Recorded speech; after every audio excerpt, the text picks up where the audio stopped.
બિદડા ગામના વિકાસના કામો ન થાય તો બિદડા ગ્રામ પંચાયતના સરપંચ રાજીનામું આપે, મંજુલાબેન વોરાની પ્રતિક્રિયા. Story report by Paresh Joshi Mandvi. બેન, આપનું નામ અને શું બિદડા ગામની સમસ્યાઓ છે? પરેશભાઈ, મારું નામ મંજુલા વસંત કુંવરજી દેવજી વોરા છે. મારું ગામ વતન કચ્છ બિદડા જ છે. અત્યારે હું બોમ્બે બોરીવલી રહું છું અને લગભગ અવારનવાર અહીંયા વિઝિટ લઉં, મારા વતનની, મારા ગામડે આવું છું અને મારું અહીંયા રહેવાનું પણ થાય છે. વચ્ચે પણ હું 3 વર્ષ અહીંયા કચ્છમાં રહી ગઈ છું અને હું જૈન છું, મહાજન છું. એટલે મને એમ થાય કે અમે આપણા વ્યવહાર અમે ચોખ્ખા રાખીએ. એટલે બોમ્બેથી આવીને પહેલી વિઝિટ મેં ગ્રામ પંચાયતની કરી હતી અને મારે ઘરવેરા ભરવાના હતા. એટલે મેં સરપંચ શ્રી સાહેબાની વિઝિટ કરવા માટે ગ્રામ પંચાયત આવી તો એક વખત આવી તો ગ્રામ પંચાયત બંધ, બીજી વખત આવી તો ગ્રામ પંચાયત બંધ, ત્રીજી વખત આવી તો ગ્રામ પંચાયત બંધ. એટલે મેં ગ્રામવાસીઓને પૂછ્યું કે ભાઈ ગ્રામ પંચાયત ખોલી વહેતી કે બંધ વહેતી? તો ત્યાં બેન કડેક ખોલી વહે ને કડેક બંધ વહે, ગ્રામ પંચાયત જો હાણે કી ઠેકાણું આવે ને. લગભગ મને 5 થી 6 ધક્કામાં આ બેનશ્રીના દર્શન થયા, એટલે કે સરપંચ સાહિબાના. એટલે મારે એક ગીત ગાવું પડ્યું કે ઓરી હવા ધીરે સે ચલ સોઈ હે સરપંચ સાહિબા હમારી. જ્યારે હું બોમ્બેથી 8 થી 10 ઇવેન્ટ માટે લિમિટેડ પીરિયડ માટે આવું છું, મારી રિટર્ન ટિકિટ મારી સાથે હોય છે. હા, ત્યારે મેં કીધું બેનશ્રી મારે ઘરવેરા ભરવા છે એટલે હું જીપે કરું. એટલે મેં જીપેથી પરેશભાઈ કરવેરો ભર્યો અને બાય મિસ્ટેક મારાથી 3 વખત ભરાઈ ગયું. કારણ કે તલાટીશ્રીને મેં બતાવ્યું કે આમાં બ્લુ આવે છે, આ જુઓ. તો એમની પાસે કેમેરા વિઝ્યુઅલ પણ છે, એમને ખબર નથી પડતી કે બેન 3 વખત ભરે છે. એ પૈસા લેવા માટે મને એ લોકોએ 8 ધક્કા ખવડાવ્યા છે.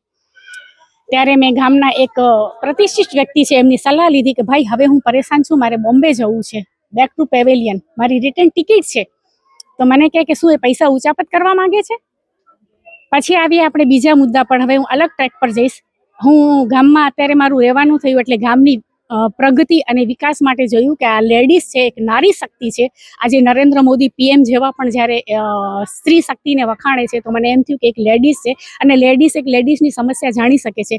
જ્યારે બી મારી વિઝિટ થાય ત્યારે એ લોકો પહેલાં એમ પૂછતા કે અહીં મુંબઈ ક્યારે વેંદા, આપ બોમ્બે ક્યારે જાઓ છો?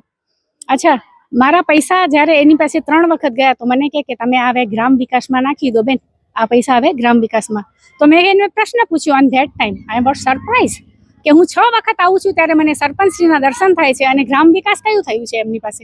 કયું ગ્રામ વિકાસ છે બિદડામાં? ઠેર ઠેર ગંદકી, પ્લાસ્ટિકની થેલીઓ, આખલા રખડતા છે, ગાયો રખડે છે, પાણીની સમસ્યા છે. અરે ધોબીગઢ પાસેથી હું જ્યારે જાઉં છું ત્યાં 27 દિવસ થયા સાહેબ હું જાઉં છું, અમે નાક ઉપર માસ્ક બાંધીને નાક ઉપર મારે રીસર રૂમાલ રાખવું પડે છે, એટલી ગંધ આવે છે. ત્યાંના રહેવાસી ગૌરીશંકરભાઈ જે સિનિયર સિટીઝન છે એમણે મને કીધું બેન હવે મારા છોકરા માંદા પડશે, પણ સરપંચશ્રી કોઈ કામ કરવા માટે તૈયાર નથી એ અમારું સાંભળતા નથી, એ વિઝિટ કરતા. અને અહીંયા સુરેશભાઈ સંઘાર જેવા પણ ભાજપ પ્રમુખ છે, જેકી સંઘાર છે, અથવા તમારું આપસમાં જે કંઈ હોય એમાં ગ્રામ વિકાસ શું કામ રૂંધાય છે? ભાઈ હું ક્યાં પણ રહીશ, કચ્છ, કંઠી, અબડાસા, વાગડ, અમેરિકા રહું, US રહું, કેનેડા રહું, UK રહું, દુબઈ રહું કે બોમ્બે રહું, મારું વતન બિદડા છે એનું મને ગર્વ હોવો જોઈએ. અને હું વિઝિટ લઉં છું, ગ્રામવાસીઓ સુપેરે જાણે છે કે હું હંમેશા બિદડાની વિઝિટ લઉં છું અને બધા તીર્થ દર્શન કરું છું, બધી સંસ્થાઓનું હું વિઝિટ કરું છું. આજે 52-42માં પ્રખ્યાત ગામ એમણે ગામની નખોદ વાળી દીધી છે. જ્યારે એમાંનામાં હું તો એમ કહું છું કે જ્યારે એમનામાં કેપેસિટી નહોતી કે હું સરપંચી બની નહીં શકું, હું પદ સંભાળી નહીં શકું, 19-20 હજારની વસ્તી છે, તો મારે એ પ્રશ્ન પૂછવું છે સરપંચ સાહિબા તમે રાજીનામું ક્યારે આપો છો? જ્યારે તમને નોલેજ નથી, તમને પ્રશિક્ષણ નથી, તમે ટ્રેન નથી થયા, વહીવટ અને કારભાર તમારા પતિશ્રી સંભાળે, અમને અમારા જેવા 4 દિવસ આવે એને તમે 50 ક્વેશ્ચન એને પ્રશ્ન કરીને મૂંઝવો. પહેલાં મને એમ બતાવો, કમ ટુ ધ પોઈન્ટ કે અમે ગ્રામ વિકાસ શું કર્યું છે. પીવાના પાણીની સમસ્યા, ગટર સમસ્યા, રોડ સમસ્યા, એક કામ તો મને બતાવો કે બિદડા ગામમાં અમે આ કામ કર્યું છે બેન. તો પછી હું 8,000 નહીં, એ વખતે 8 લાખનો ચેક પણ હું લઈ આવીશ, કારણ કે હું મહાજનની દીકરી છું. નહીં તો હું મંજુલા વસંત વોરા એમને કહું છું કે બેન શ્રી જયાબેન પ્રવીણભાઈ પટેલ તમે સુપેરે રાજીનામું આપો, મારા ગામની નખોદ નહીં વાળો.